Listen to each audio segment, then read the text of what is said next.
Yo, what's good, guys? Inswain with Inswain Audio. Welcome back to the channel. If you're new here, make sure to subscribe and stick around because I drop videos every single day. Anyways, today we're going to be talking about what we can learn from punk music, about mixing, production, and just songwriting in general. It's going to be dope. Let's check it out.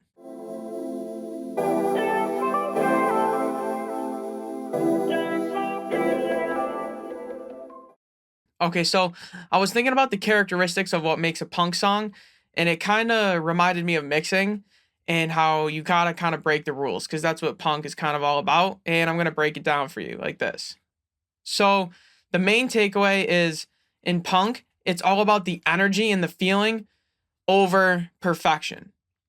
Now, this applies to mixing because sometimes it's more important to get the right take, and what that means is the right take energy wise. It might not be the perfect timing. It might be a little bit ahead, but it's got so much more character. And if you were to fix it, it takes away from that. Now, sometimes we do want, to fix things, but sometimes we want to leave it because it adds character and flair. Another thing is punk songs are typically shorter than other genres, especially adjacent genres. So what we can learn from this is trim the fat, get in, give the listener what they want to hear, and get out. We don't need to fluff up our songs with unnecessary stuff. Get to the point, keep it concise. Another thing is basic can be effective. Punk gets criticized for being simple, like simple chords and whatnot, but that's what makes it effective. It's so visceral and you feel it and it connects with everybody because it's relatable. And sometimes that can be more important than trying to be like a virtuoso and just impress people. It's more human. You can apply this to your music as well.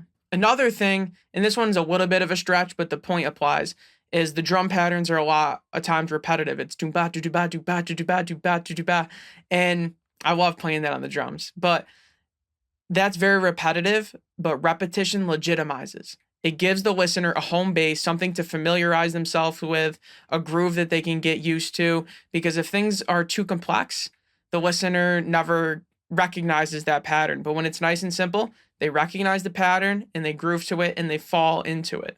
Things can be felt and not heard. And I took this from how the vocals can sometimes be buried and muffled and not loud and upfront in the mix as opposed to like a pop song. But sometimes that's okay. Sometimes you don't need to hear every single consonant and syllable.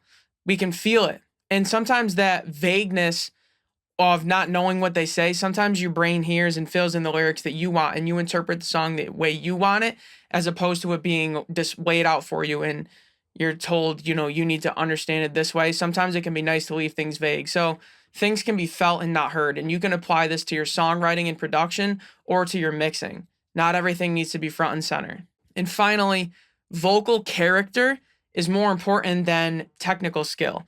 Now, what I mean by this is the individual texture of your voice, the unique qualities that make up a voice, whether it's nasally, snotty, raspy, aggressive, whatever that is, that's so much more important, that individual unique character, than technically being pitch perfect.